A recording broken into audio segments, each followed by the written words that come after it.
Hi, Gary. Hey, Bob. How you doing? I'm all right. Well, good. Let me introduce us. I'm Robert Wright, and this is The Wright Show. You are Gary Dorrien. You are at Union Theological Seminary, and we're going to talk about a lot of interesting stuff. But one interesting thing I just found out is that you are in the Law and Order room at Union Theological Seminary in New York. That's right. Law and Order, the various shows, mostly the Special Victims Unit one, I think, at this point. Films in this room a fair amount. Mm-hmm. And they also like our spiral staircase, and they like the yard, and out on Claremont Avenue. So we get them here a lot. Uh-huh. So you bring in some real cash, right? Unions. Oh, yes. The so-called auxiliary part of our budget is quite important. Surely more important for us than any seminary in the country. Okay, well, that's great. Well, and we encourage viewers with any connections to Hollywood to in turn encourage producers to film. Indeed. At Union Theological Seminary, with which I should add I am now affiliated. I'm a visiting professor of science and religion, so we're colleagues. Welcome. Thank you. Yes, you haven't made it here yet, though. I've walked the halls. I just haven't settled in. Right. But I'm really, really happy about the conversation we're going to have because there's a lot of stuff I want to learn from you about, I guess broadly speaking, you could say, the attempts to reconcile religion with science, in particular Christianity with science, through something known as theological liberalism, which we're going to talk about. You wrote a 3-volume work called The Making of American Liberal Theology. And according to your Wikipedia entry, Gary, I don't know if you know this, it says that more than 40 reviewers have described his 3-volume work, The Making of Liberal Theology, as the definitive work in the field. Did you know that? Yeah. You did know that. Did you insert that very sentence in the Wikipedia entry? No, you claim not. You claim not. A close relative did, not you.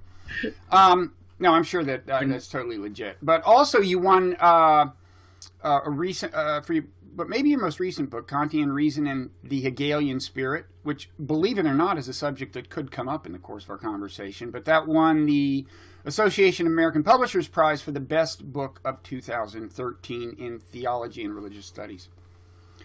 And you've written a whole bunch of books. Some are about politics, the Obama question, a progressive perspective, and so on. But a lot of it about theology, and that's what we're going to talk about. So, is it fair to say that what's called liberal theology is to some extent an attempt to reconcile Christianity with science and the age of reason?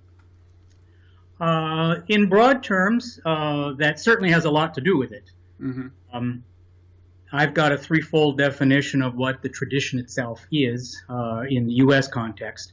I've also written about theological liberalism in other contexts, especially the German story and in Britain. Of course, the German story is crucial since that's where the greatest theorists, theologians, are, and all of early biblical criticism comes out of Germany as well. Right. In fact, and maybe we should say for viewers who aren't versed in this, by biblical criticism or critical biblical scholarship, we mean scholars, often Christians, looking at the Bible, but without assuming, well, truth, you might say, looking at it critically, at the way an historian might, almost, right? Well, definitely. It's the historical critical approach to the Bible. So there was an earlier tradition of rationalist criticism that just went after contradictions and things that just didn't seem to make sense, and demythologizing miracle stories and locating mythical aspects and that sort of thing. All that was actually prior to a formal liberal tradition in theology. Okay. Historical criticism per se assumes all of that, that whole century of sort of rationalist interpretation. It doesn't always follow rigidly rationalist lines because the rationalists themselves have all manner of presuppositions about how this needs to go. That is, trying to provide naturalistic explanations for events that are themselves can't just be assumed, have to try to figure out how they wrote this narrative to begin with. So the historical critical approach to the Bible basically studies the historical, cultural, social development of the text itself. Instead of assuming the text, it's the text itself that has to be interrogated, and you're identifying the process of editorial redaction, and behind that, the process of oral transmission of stories, and behind that, literary transmission, and so on. So the various sort of critical methodologies that make up the so-called historical critical approach, and we're only as late as the late 18th century when that's developing. So liberal theology is, among other things, developing upon and out of that prior tradition. Okay, and is that partly because critical scholarship, looking at the text the way an outsider might almost, unearth challenges to traditional belief? Certainly, that's what rationalist criticism was all about. I mean, all through the late 17th and certainly through the early Enlightenment, early 18th century, rationalists are, they're deists ransacking the Bible for contradictions or things that just don't make sense or the like. The whole tradition of myth criticism, for example, came out of that sort of school of thought, whereby the early scholars of myth say if you saw this story anywhere else, you don't have any trouble identifying it as a myth. So how is it that in the Hebrew scripture, Christian scripture, you have trouble identifying it as such? And that became a question of intellectual honesty for people who are, engaged in this work. They say, well, of course, it is. Myth is very much here like it is there. So that kind of criticism, that kind of interrogation of the text and history of interpretation of the text, there's a whole century of that before we really get recognizable, formal theological types saying we need to do theology itself in a different way, given that none of us who are educated read the Bible the same way that our fathers did or grandparents did. That we're reading a different text. For example, the stories about Samuel, Saul, and David are told in biblical books, and if you're just taking a flat text approach to those books and reading through them, it can seem like, well, God just can't make up his mind whether Israel should have a king or not, or what you make of this history. And later on, when you get an historical critical approach to the Bible, we have a theory about how, well, there's a whole version of this story about Samuel, Saul, and David. Samuel, the last judge, Saul, the first king, David, the great king.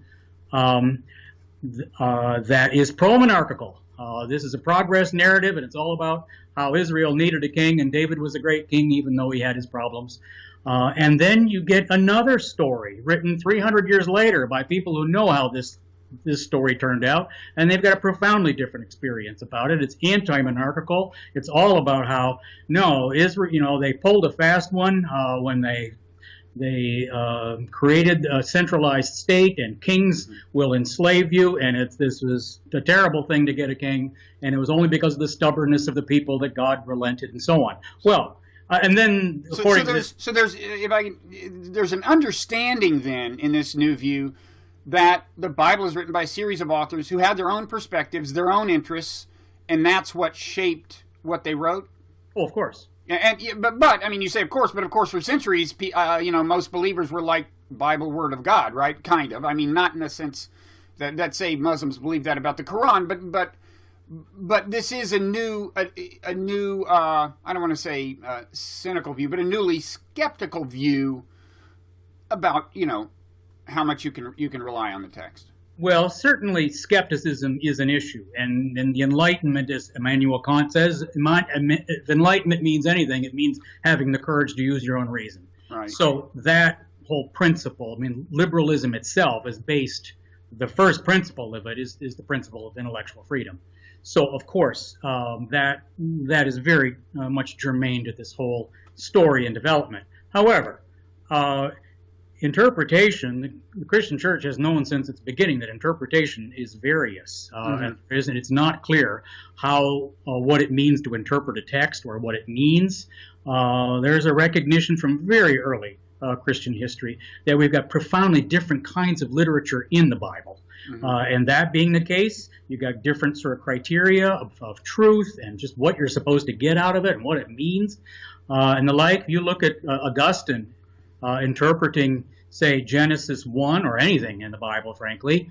Augustine assumes not only that everything in Scripture has some kind of allegorical meaning, but virtually every sentence in the Bible is an allegory about something. And so it takes him forever just to get through a chapter of Genesis, because he assumes that the whole interpretation issue is exceedingly complicated. And by our lights, he's way more fanciful than we tend to be, since we live in the age of science. Okay, so you said you had a kind of a three-dimensional characterization of what theological liberalism is. Sure.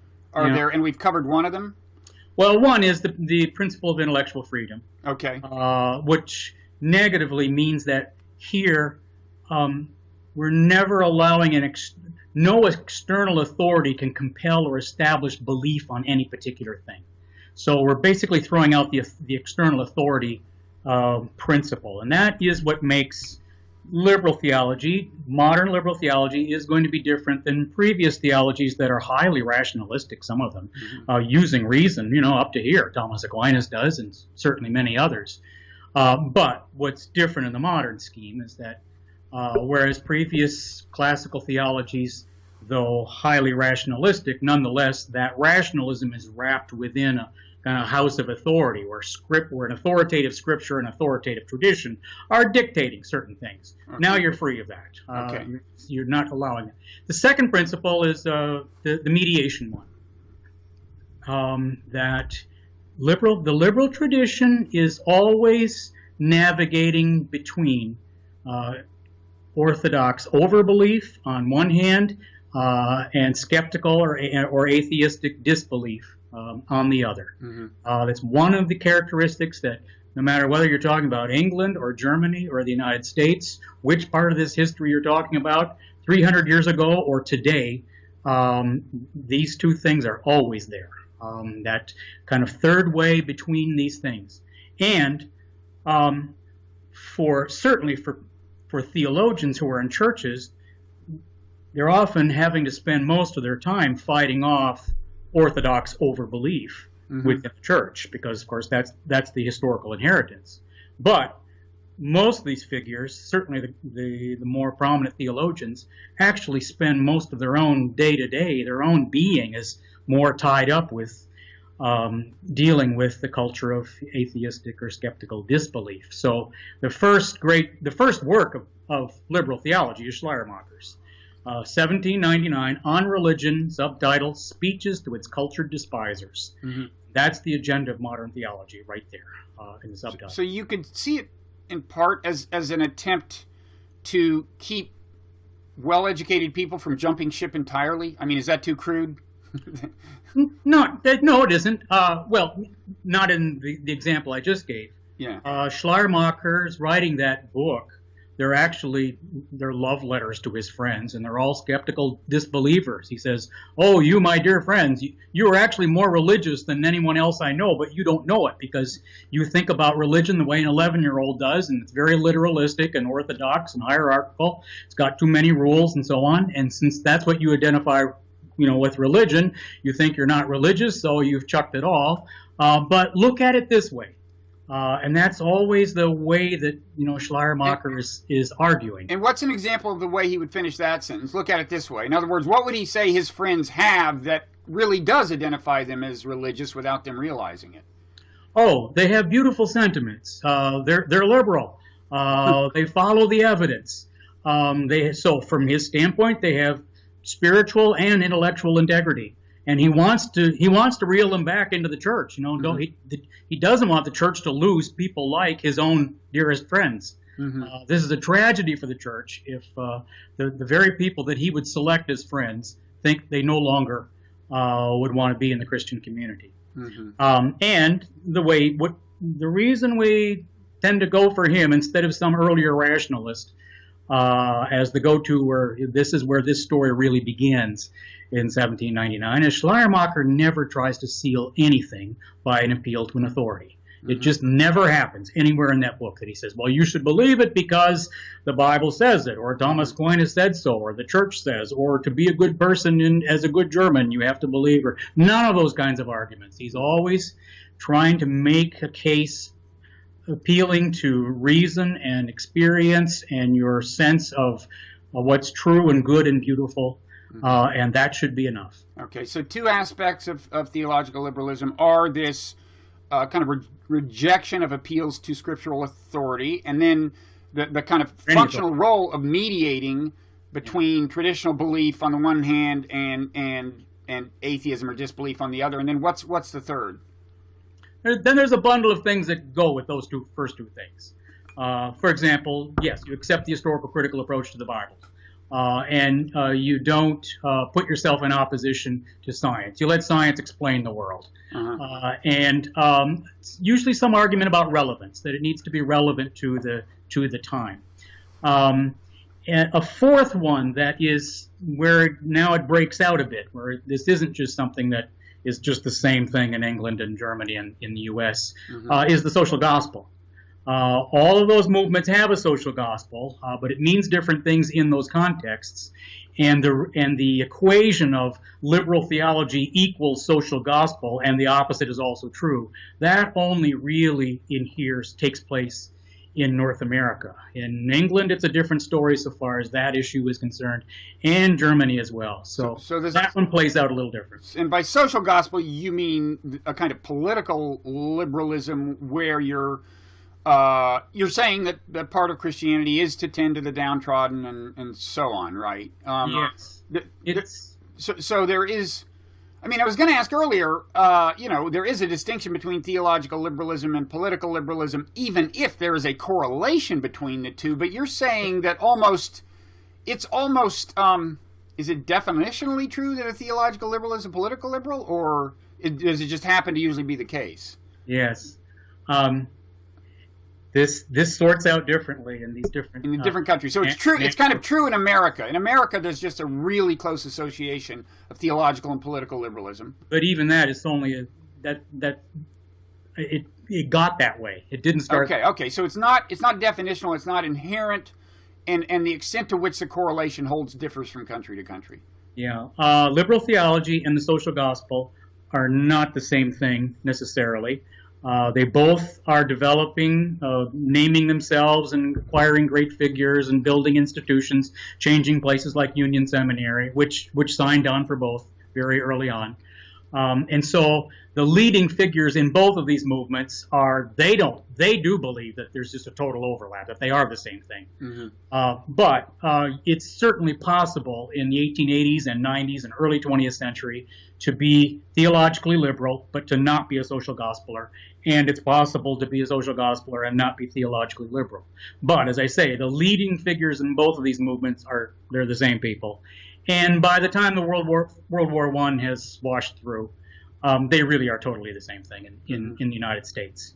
And that, you can't say the same thing in England at all. Even today, theological liberalism does not have this strongly sort of social progressive, liberationist, social justice orientation that it has long had in the United States. And in Germany, the social Christian tradition, social gospel, is very often culturally or socially conservative.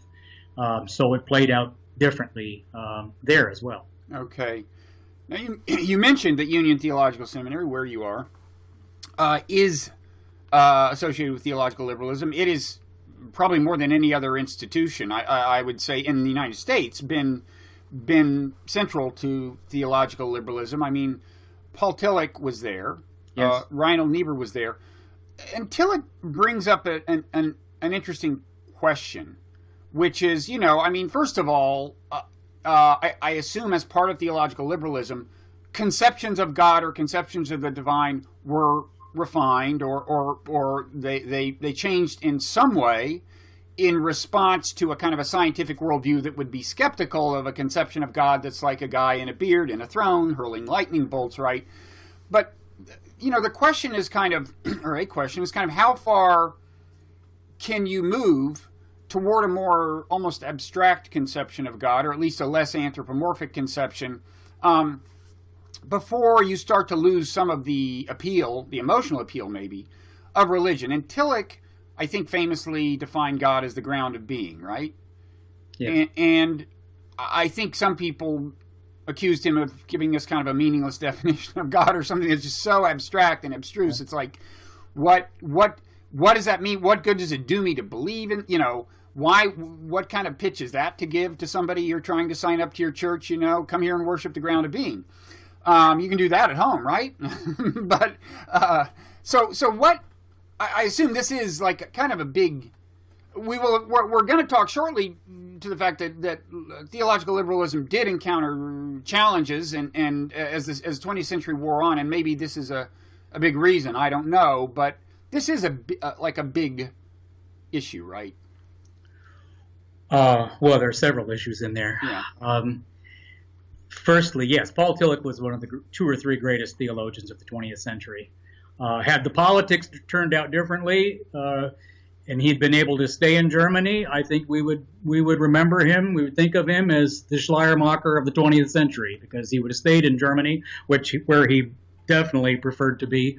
He is so much a product of the whole post-Kantian idealistic tradition in religious thought and philosophy, that he would have lived it out there. But because he ended up being on the enemy list, is the moment that Hitler takes power, he has to get out of Germany when he's 47 years old. He has to flee for his life.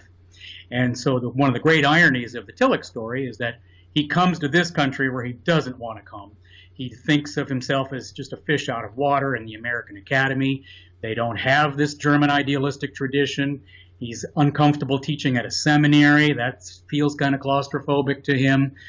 He's worried that it's going to be religiously repressive, and there's going to be litmus tests about his orthodoxy, and just all these issues that he has. And despite all these issues that he has, he's welcomed with open arms at Union. In fact, everybody at Union in the height of the Depression took a 5% salary cut to pay for his salary, to save him.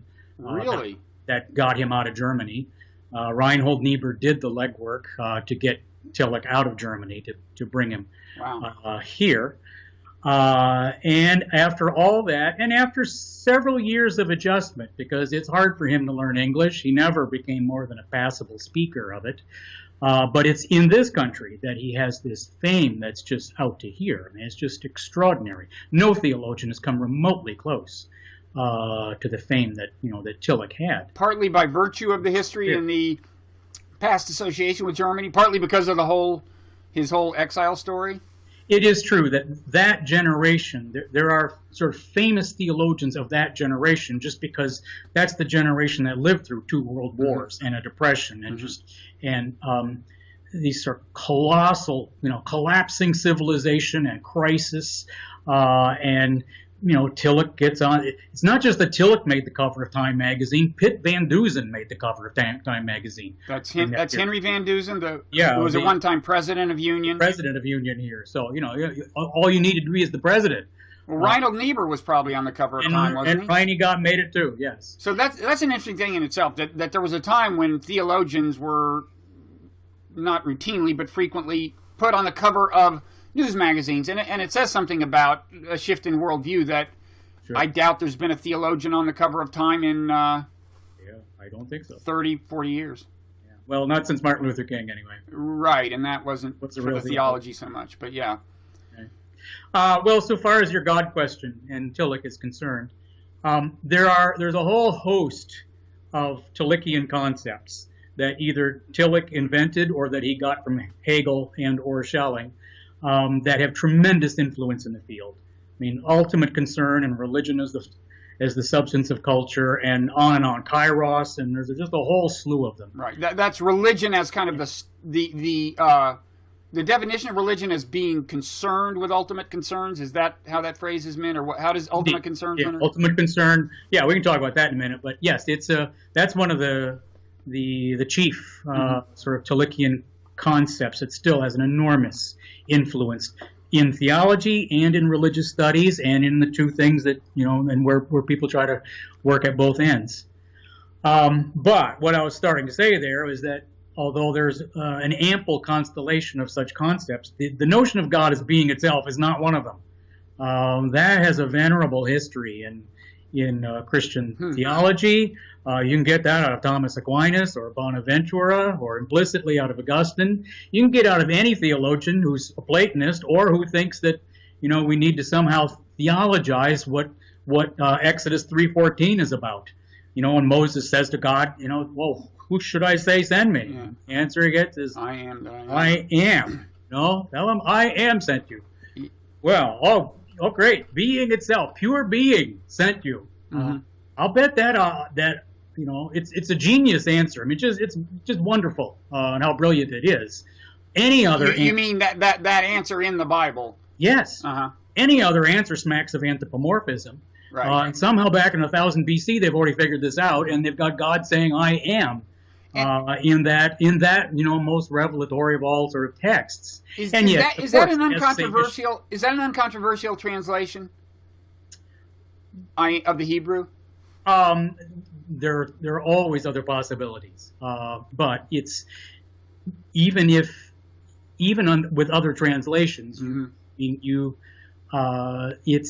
a text. It's a saying that goes to the identity of thought and being. That you're making a claim about the very being itself, that is the power of all being, the ground of all things. It's not just an object among other objects, or a being, or a anything, a something, anything that's apart from. That isn't to say that God doesn't have God's own existence. But wouldn't these you get theological projects running off of that, whichever of the usual translations you take. Okay, so that's interesting. I didn't realize that Tillich's definition had such a long lineage.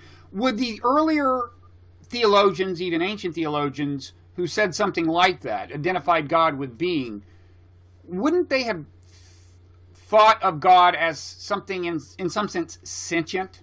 And that the divine can be aware of what's going on here? Certainly, all sort of classical theologians are going to be not content with a purely abstract notion of divine reality. That's not to say they don't have one. I mean, they do. I mean, read Thomas Aquinas on the nature of divine reality, and it's remarkably sort of Tillich-like. But of course, Thomas Aquinas is also an interpreter of Scripture. In fact, that's primarily what he is. He's dictating the Summa in the morning to 7 secretaries that he's lined up there after he's just done morning prayers. But once he's done dictating that part of the Summa, and he goes off to his day job, he's teaching Scripture all day long, and he is a profound sort of exegete of Scripture. And of course, in the Bible, God is personal. I mean, God speaks, God acts, God is compared to, there's a whole forest of similes and analogies for divine reality, making the point that God relates to us, cares about us, maybe suffers with us. I mean, there are different sort of ways of rendering that, whether or not God is passible or suffers or the like. But certainly, in scriptural narrative, God comes off as personal in some way. Does that change? Does that change in the course of liberal theology? In other words, would Tillich have felt the same way? There's always sort of a range of possibilities within the liberal stream, because it really is just defined by these principles I laid out, that you can't be making an argument that doesn't pass the muster of your own sort of reason and experience, and you can't just try to seal or establish or compel belief in any particular thing by virtue of appealing to some authority, and you're always mediating between these two things. But that doesn't mean that anything is then given about whether God is more or less personal, or whether God is more or less anthropomorphic, or how biblical this can be. There are versions of liberal theology that are very biblical, where you're still struggling with the biblical text all the time. This is one of the complaints about the liberal tradition, is that there's too much of it that doesn't, that sort of cuts loose from the biblical text and is just satisfied with philosophical arguments and that sort of thing, which is what you're going for here, is whether, is it all like that? Well, yes, there are there are traditions of liberal theology that are highly philosophical, and one could even say merely philosophical. That even what engagement you have with the scriptural text is somewhat predetermined by whether you're more or less Heideggerian or Hegelian, or whatever your kind of philosophical system that you already have that you're bringing to the text. And then we have arguments about that, whether that's legitimate or a good thing, or how far you should go, or the like. So much of theology is just debates about that kind of thing. You've got to have a certain amount of philosophy. How can you have a theology without a philosophy? But then how much is too much? How much is too much such that it ends up predetermining what you're hearing, what you get from the scripture? How far is too far, whereby if you go too far, you really have a philosophy of religion, or at least a merely philosophical theology, not a theology that's still in line with the Christian tradition. So they're just, the debates about that kind of thing are just perennial, and there's always a range of them. Okay. So do you know how Tillich himself would have answered this question? Is God aware? Is God sentient? And beyond that, is it possible to communicate with God? Which, of course, is a big part of early Christian tradition. Certainly, that's what prayer is. How would he? Do you know how Tillich himself would have addressed questions like that? Mm-hmm. It's very important to Tillich that God is not a being among other beings. That we just get rid of this concept of God as being a being. He thinks that has been just terrible for theology, and though when he first got to Union, there were other Union faculty who were very uncomfortable with him being here, because Tillich knew Heidegger personally. He taught with him in Marburg, and he probably wouldn't have made it out of the French forest during World War I had he not read Also Sprach Zarathustra, and Nietzsche set him free.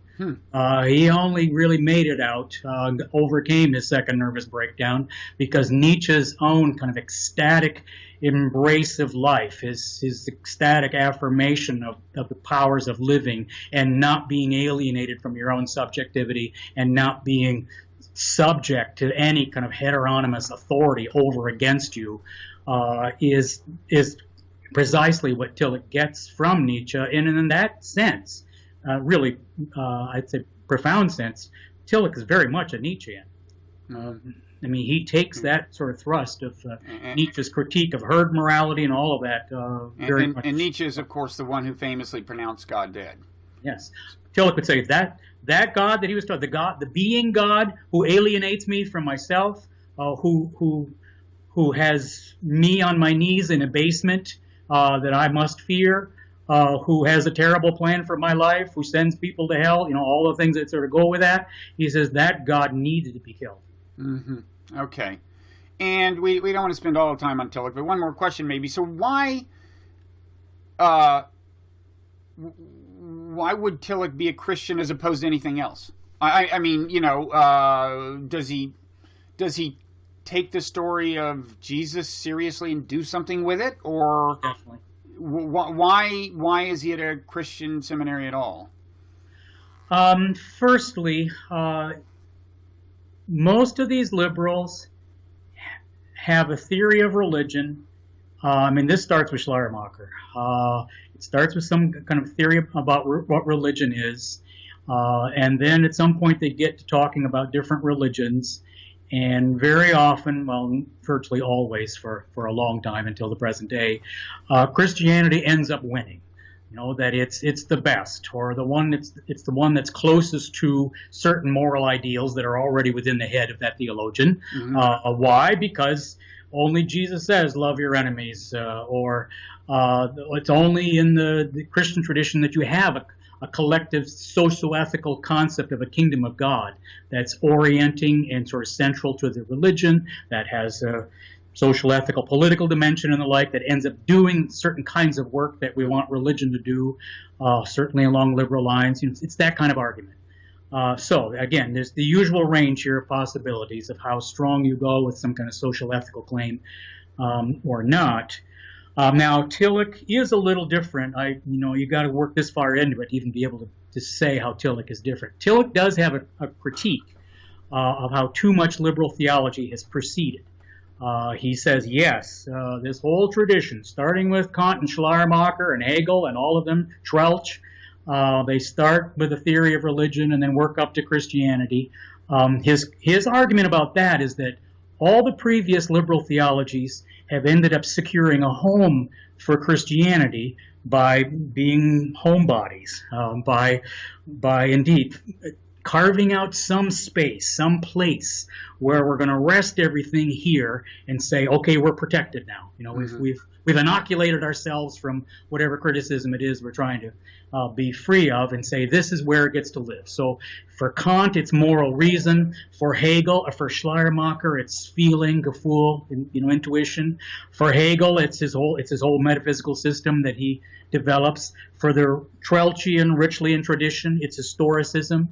But Tillich's argument is that the problem is that every one of these is still an attempt to localize religion somewhere, and then Christianity ends up being the best example of a religion.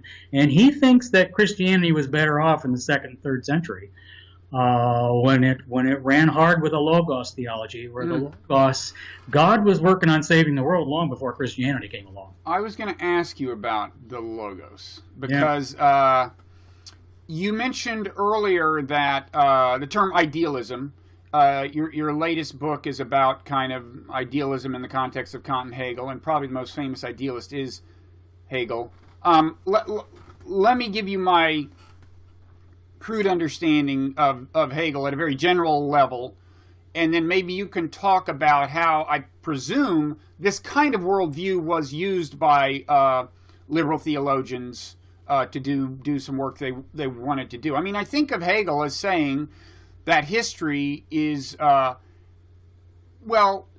think of two things when I think of idealism. I think, first of all, idealism as opposed to materialism, Hegel thinks in some sense the fundamental driver of history is not material factors, right, but something else, whatever you want to.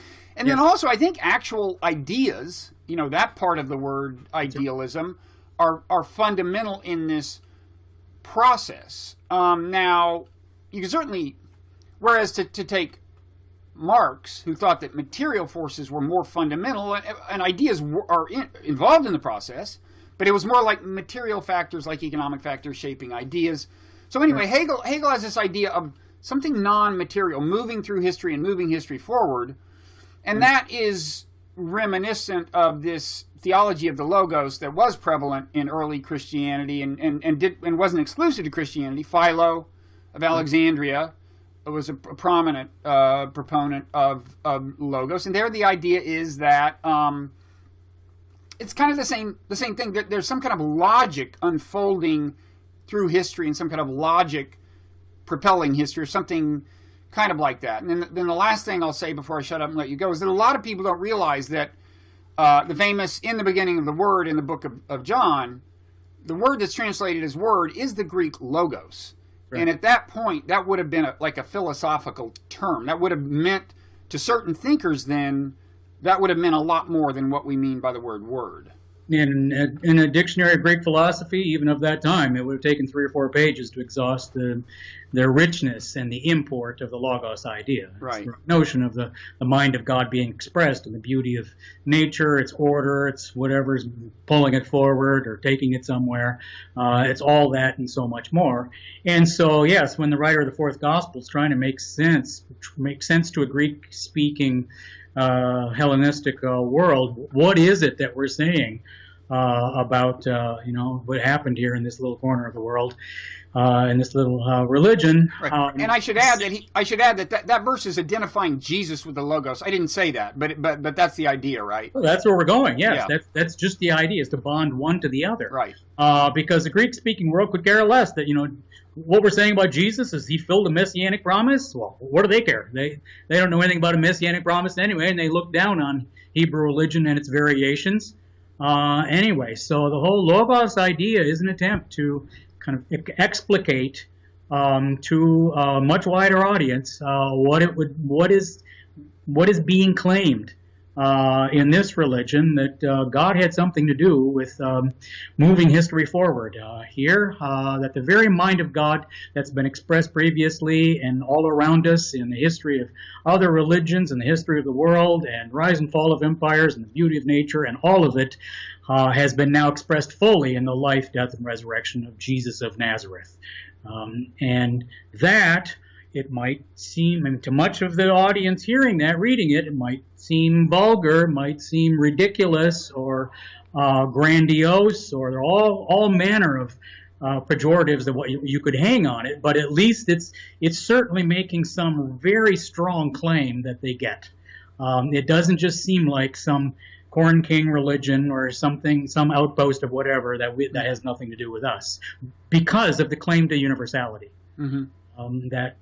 That's actually what we're talking about here, is how God has been working on saving the world and bringing the world to God's self, and in Hegelian terms, realizing the struggle for freedom, because that is, as you were saying earlier, the Hegelian idea is the interpretation of history as the struggle for freedom. Mm-hmm.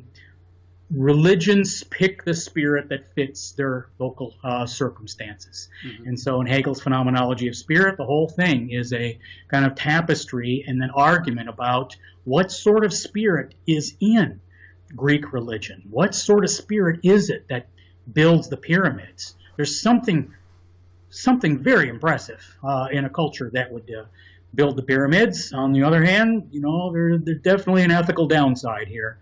When you need that much slavery to do something that's stupendous, and you have to think about that and feel it as you're admiring the pyramids and so on. So he takes you through all the history that he has, and Hegel knew more history than any philosopher of his time. I mean, all the problems of European provincialism and chauvinism are there in him in spades. Mm-hmm. But for all of it, he is more intellectually curious about the rest of the world than anybody around him. He lectures in these huge lecture cycles on philosophy of art and religion and history itself and natural science and the like, and it all becomes grist for this this objective idealism that he spins out in his logic and his works. And is the reason that this idealism, or some kind of idealism, appeals to liberal theologians that it's kind of it seems more plausible or more consistent with reason, or an age of reason,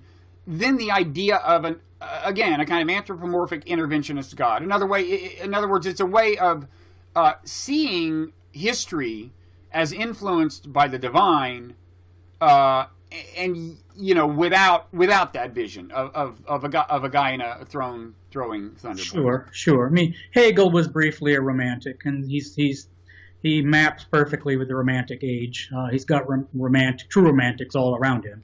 Now he's, I think, a little too rationalistic to remain there. He wants to make claims about what he knows that are stronger than his romantic friends do. So he makes fun of Schleiermacher for resting too much about on his feelings and on appealing to romanticism. But in both cases, whether you go the more hardcore sort of highly rationalistic metaphysical route that Hegel takes, or the more romantic feeling, we are individuals by virtue of feeling our way into being, the way you have with Schleiermacher. They both can be explicated along the terms that you just laid out. Now, of course, behind both of them is Kant. You really don't have. We've sort of jumped into the middle of the pool here, but you can't really have either one of them without Kant. His critiques set up the whole thing. Okay, I think we'll leave that part of this conversation there. Although I would like to, at some point, spend an hour trying to get you to help me comprehend Kant.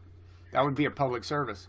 But let's just touch very on one other phrase that comes up in the context of liberal theology: process theology. It's associated with Alfred North Whitehead, who was a very serious thinker, collaborated with Bertrand Russell on Principia Mathematica, and so he's no slouch.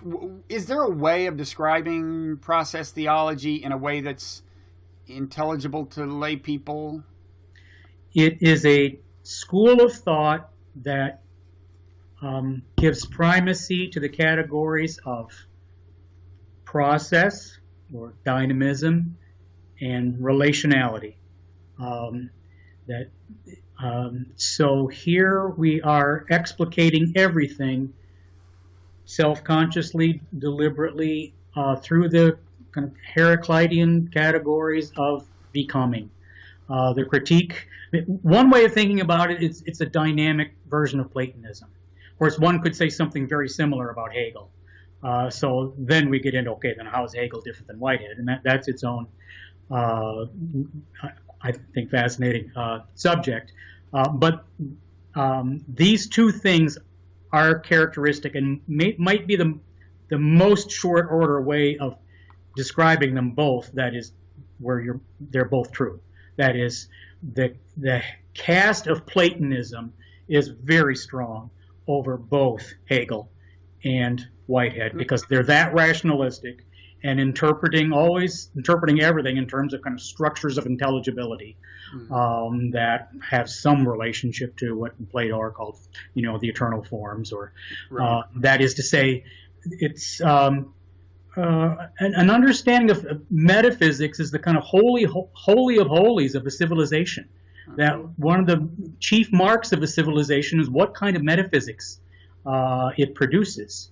And Hegel and Whitehead are both deeply influenced by Plato. Now, I'd say the Aristotelian influence is just as strong in Hegel and is strong in Whitehead too, in a different way. But they are alike in that. And just to let me see if I understood one thing you said, is part of the connection that Plato had this idea of this world of forms out there, which I take it to be not a material world, but a world that is in his view more fundamental than the material world. The material world is in some sense derivative of that. And then people like Hegel are in a certain sense taking that set of priorities and that hierarchy of fundamentalness and kind of animating it in the sense that, okay, yes, you're right. What's more fundamental is this world that's not material, and that's also where the animating energy of history is, in that same world. Is that a kind of connection between them? There's a certain sort of takenness with a kind of wonder at the remarkable uniformity, just even the possibility of there being such a thing as intelligibility. That is the key, actually, to Whitehead's becoming a philosopher. He hadn't expected it. This is a late career move when he moved into metaphysics. From mathematics? Yeah. But just the fact that with all the sheer randomness all around you that doesn't seem to mean anything on itself, nonetheless, life partakes of this remarkable, there's an order in it. Not just an order, but from Whitehead's standpoint, a beauty in the world that he's been studying on purely naturalistic terms for most of his career, that he thinks he needs some kind of account for. So Whitehead had three careers. The first one was his philosopher of mathematics career, and then he moves into, in the 1920s, when he did philosophy of nature. And then that work in the philosophy of nature, when he's more and more sort of moving into the mystery of an order that he doesn't really have an account for, which takes him to sort of classical metaphysics in a way he hadn't expected to study, and becomes fascinated with it. But then also, he's a relativity theorist. So what does all of that mean in terms of the world I am living in now, and what's even in my own head? Because Leibniz didn't know relativity theory, and neither did Plato, but Alfred North Whitehead was a world-class genius in it. So if he's going to develop a metaphysical system, it has to go through those categories, which he does in his work, Process and Reality. And his metaphysical system is in a sense prior to his theology. I mean, they have a commonality of worldview, but they're kind of two separate things. I mean, there's a metaphysics that I don't know if you call it process metaphysics or what, but it's his metaphysics. And then there's the religious interpretation of that. Is that right? Well, he's got the whole theory about a consequent and primordial God in Process and Reality. In fact, he already had a school of theological followers before he even wrote Process and Reality. That's one of the ironies about the American story. I mean, there was a British tradition of this already rolling before Process and Reality was written. In the early going, Whitehead only had one American follower, Henry Nelson Wyman, who ended up teaching at Chicago so he could teach Whitehead.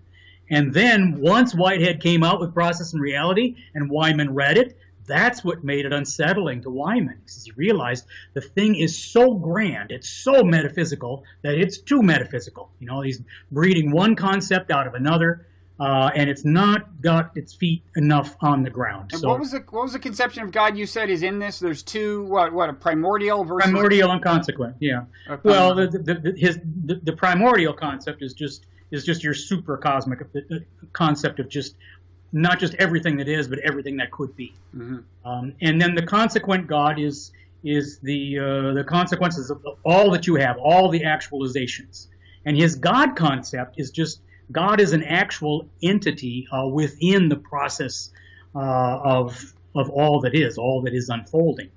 So you can get a little insight. So it's kind of the opposite of, I think panentheism is the idea is that the universe is within God, but it sounds like Whitehead is almost saying the opposite. God is a part of the larger whole, or is that wrong? Well, of course, panentheism. I say good. Oh, I shouldn't. I forget that I threw that word in there. There are different panentheisms, but I would say the strongest one is one that's reflexive anyway. That God is in the world and the world is in God, okay. And you can get that out of Whitehead. In fact, I think that is Whitehead. Now, I once heard, I think, that a tenet of, I've never actually read Whitehead, you know, but I once heard that one of his tenets, metaphysical tenets, is that, I think the way it was that events are more fundamental than things. That's right. That's right. And that struck me as being kind of Buddhist. I was starting to get there, and then we got sidetracked with something else that we asked. But yeah, that's my fault. To go to the fundamental thing, that is another way of construing fundamentally what this is. That Heraclitean world of becoming that I got going on. It's that indeed that events are the fundamental thing, except that you can't even say it quite that way, because the whole point is that things are not fundamental. That event, happenedness, process, stuff moving, that's the fundamental category. So our life isn't about us being in a world of things that, you know, events happen to things. It's the other way around. And have people said this is kind of Buddhist? I assume people have claimed that. Oh, certainly. Yeah. In fact, it's not a coincidence that the Christian Buddhist dialogue that took root in the American Academy of Religion 25 years ago starts with Whiteheadians, much like the whole religion science, you know, industry that has since developed. That's Whiteheadians too at the point of origin. And in this case, it's because you've got basically the same view of the self and how the world around us and how we are in it. That especially certain kind of Whiteheadianism hooks up with certain schools of Buddhism, especially Kyoto school, but you know others, where a conversation is easy because it's basically the same worldview. Okay, so we've tried to give people a rough outline of what theological liberalism is about. Before we run out of time, I wanted to kind of talk a little about what happened to it. I gather it ran into a couple of forms of resistance, at least two. One is what you call neo-orthodoxy. Yes. And just judging by the sound of that, I don't know, but I would think that that's a little bit of a conservative backlash, maybe. But and you can correct me if I'm wrong. But what was interesting to me also was that it was also rejected by liberation theology, which emerges kind of in the 60s, and that's funny because that's like a left-wing thing, right? I mean, that's I take that to be the idea that Christianity should be very much about not just helping poor people, certainly that, but like liberating the oppressed. Yes. And so I was surprised to hear, well, first of all, am I right that neo-orthodoxy was kind of a conservative reaction against liberalism? And then can you explain why would liberation theologists be unhappy with these theological liberals? Firstly, so-called neo-orthodoxy was badly named, and there was much of it that was far more liberal than it acknowledged, and in some parts of it, in some ways, are actually more radical than liberalism, because liberals are still trying to get hold of historical truths and arguing from probability and the like, and most of neo-orthodoxy was skeptical about ever being able to get your hands on an historical Jesus or prove anything historically, and so much of it is kind of radically ahistorical compared to liberalism or even previous forms of orthodoxy. So there are all those, I have got to throw all those caveats in here. First, before I say yes, you're basically right, that the term is representing for the most part, it's a movement that is saying liberals have sold out the faith and we won't have Christianity several generations from now if all we have is liberalism, because liberals are willing to sell out anything. They don't really believe in anything. They just want to always be up to date with the culture of the academy, and it's basically a bunch of theologians who don't want to get thrown out of the academy, so they'll just water down anything in order to be able to stay in, and that's what liberalism is about. And the same thing is going on in churches among people who don't really believe any of it anymore, but they still want to go to church. So liberal theology is backstopping them, and that's what that's about, and it's a loser. So we need to recover as much of the classical orthodoxy as we can while still there's time. So the great so-called neo-orthodox thinkers, Karl Barth, Emil Brunner, others like that, it's an argument of that sort. Okay. And certainly from the standpoint of liberals, this was a tragedy and a terrible mistake. To think that you can take a half step back and pretend, now we're going to go back to some kind of 17th century world or early 18th century and still defend Christian theology on a kind of half modern way, but with a kind of let's pretend view of Revelation and the Bible and the like. Neo-orthodox, you need a whole program just of what the complexities of neo-orthodoxy and the ironies therein. And we should note that before we move on to liberation theology, one person who I gather you'd associate with neo-orthodoxy, who actually spent a little time at Union, was Dietrich Bonhoeffer, right? Yes. Who was a German like Tillich, except that he chose to go back to Germany and was ultimately executed for conspiring to assassinate Hitler. But he was a Barth fan, and for that reason was ambivalent about Union. I think it's fair to say, and interestingly, got a big charge out of the black churches in Harlem. That was the part of your neighborhood that he liked the most. Bonhoeffer said, "This place has no real theology." Right. That was his reaction to it. And the feeling was that in the United States, they've made theology into a kind of subfield of social ethics. That social ethics drives and defines seminaries like Union, and theology is just something kind of handmaiden to social ethics. And he had just a horror of that. That's very Germanic sort of reaction, trained in systematic theology, and theology is the queen of the whole theological education, if not all education. That's where Bonhoeffer is coming from. So he was, shall we say, disappointed in how theology was done at Union.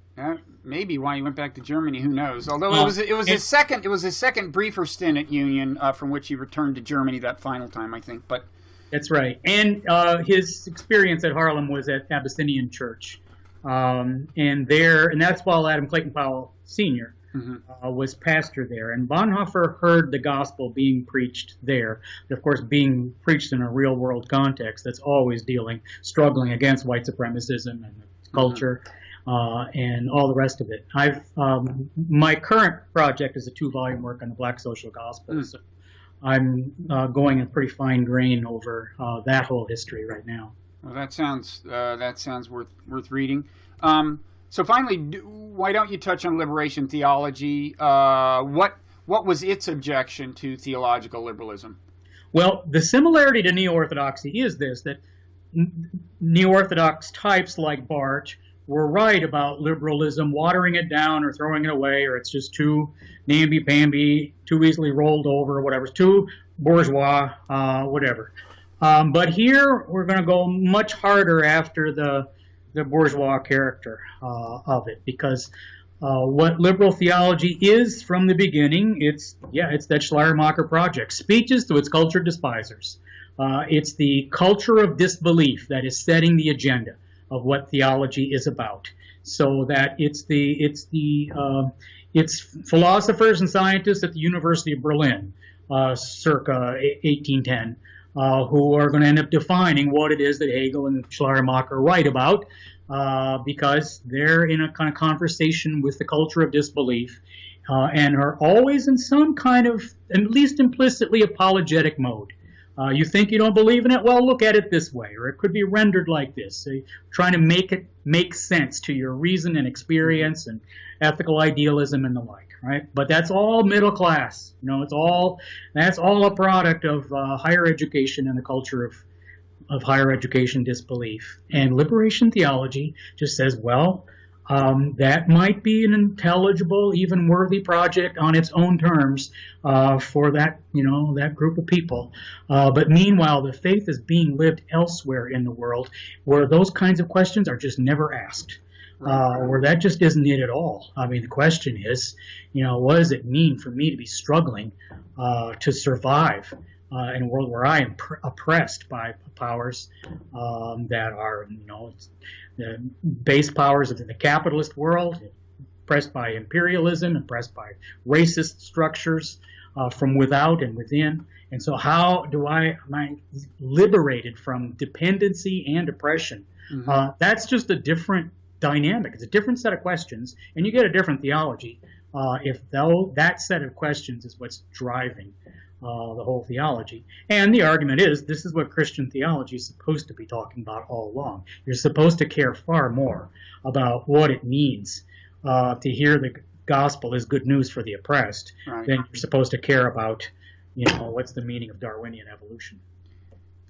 Yeah, we didn't get to evolution, and that means, well, if you'll allow this to happen, I'd like to have another conversation down the road. Sure. Because this has been very illuminating, and has tripled my fund of knowledge on the subject, which is partly a statement about my meager fund of knowledge in the statement, but also it's a statement about your vast fund of knowledge. So thank you, Gary. Thank you, Bob. I look forward to seeing you in person at Union. All right. And but I would like to have another one of these virtual conversations as well. Be happy to. Thanks, Bob. Okay. Take care. Okay, take care.